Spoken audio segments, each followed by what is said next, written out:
Please subscribe.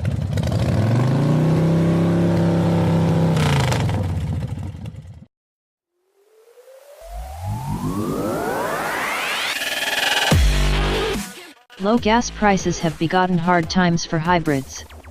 Even today's most efficient gas electrics, the Toyota Prius, the Kia Niro, and the Hyundai Ioniq, don't pencil against less efficient but much less expensive non-hybrid counterparts in the same general class. And those are hybrids that top 50 mpg. The Toyota Highlander hybrid SUV is in an even tougher spot, given that its EPA ratings are only a few mpg better than a regular Highlander's. Updated for 2017, along with the rest of the Highlander lineup, the hybrid, as before, marries a V6 engine to a 167 HP motor/generator to power the front wheels, with a second 68 HP electric motor fitted to the rear axle, providing on-demand all-wheel drive. The engine, however, is new, and for the first time is shared with the non-hybrid Highlander. It's now direct injected and makes 295 horsepower and 263 lb-ft of torque, improvements of 64 ponies and 48 lb-ft over the previous model, nudging the hybrid powertrain's total output, taking into account both electric motors, from 280 to 306 horsepower. The math of the 4 Highlander hybrid trim levels, the base LE model boasts the highest EPA ratings, 29 mpg combined, 30 mpg city, and 28 mpg highway. The figures for the other 3, including the limited tested here, are each 1 mpg lower. Either way, compared with the all-wheel drive V6 Highlander, the hybrid's EPA estimates are only better by a few mpg. Our real-world fuel economy was even less impressive, at 23 mpg overall, just 4 mpg better than the last non-hybrid Highlander we tested, a 2014 model that had the previous, less efficient V6 engine and a 6-speed automatic transmission. With its new V6 and 8-speed automatic, the current version likely would narrow the efficiency gap further. In our 75 mph highway fuel economy test, this latest Highlander hybrid achieved 26 mpg, exactly the same as a non-hybrid 2016 Highlander V6, or 1 mpg worse than its EPA highway rating and no better than some of its non-hybrid peers, such as the Mazda CX-9. If there's a silver lining, it is that the Highlander's hybrid price premium is smaller than most. The entry-level LE is only $2,130 more than an all-wheel drive, V6-powered Highlander LE. On the XLE trim, the hybrid's price penalty is just $1,350, whereas the limited and platinum hybrids are $1,620 dearer than their gas-only counterparts. Oh, and this hybrid, thanks to the updated, more powerful V6 engine, is the quickest Highlander we've ever tested, reaching 60 miles per hour in 7.0 seconds flat. That's 0.6 second quicker than the old hybrid and 0.3 second quicker than the pre-refresh standard Highlander with the previous V6 engine.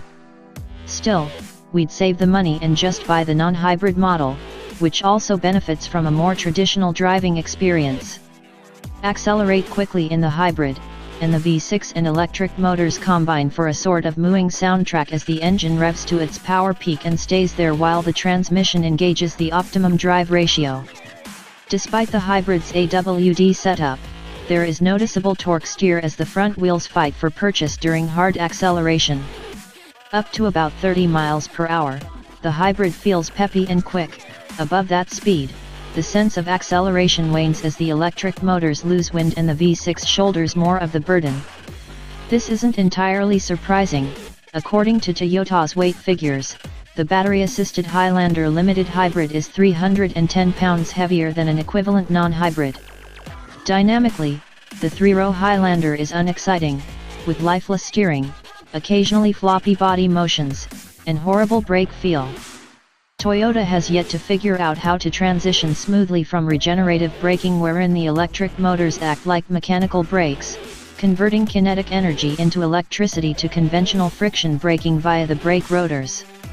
The result is vague and unpredictable response from the brake pedal, although the hybrid's actual stopping distances are par for this class. A regular 3-row show powertrains aside, the hybrid follows the general Highlander script as a competent family hauler. All models glean cosmetic updates for 2017, including a wide-mouth grille, more LED lighting accents front and rear, and a generally classier appearance overall. The cabin's assembly is high quality and handsome, and we like the wide shelf that spans most of the lower dash and is handy for storing everyday detritus. Demerits include the touchscreen's distance from the driver, it's an easier reach for the front passenger, and the stubby audio and HVAC knobs that are nearly flush with the surrounding surface and therefore difficult to grip. The Limited tested here, along with the top-end Limited Platinum model, comes with a pair of second-row captain's chairs and a third-row bench, but buyers can opt for 3-person benches in both rows to seat 8 in total on the LE and XLE. The Highlander's second row offers plenty of space, plus fore/aft and recline adjustments, although the seats have a rather low cushion, while the cramped third row is intolerable for anyone but small children. Usefully, the third row, when folded, forms a clean ramp between the cargo floor and the fold-flat second-row chairs, so one can slide boxes or other heavy items in without snagging cargo on anything.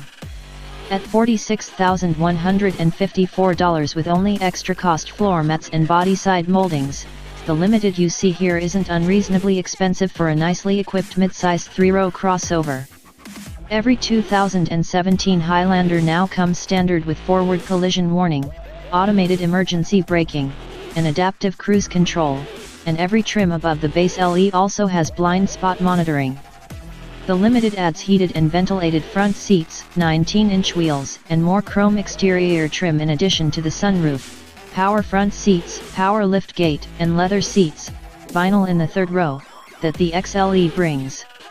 So the Highlander Hybrid is every bit the practical and useful 3-row family crossover that its gasoline-powered sibling is.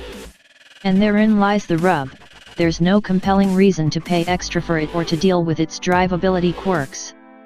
The small fuel economy improvement is unlikely to be of much interest, especially when gas is so cheap.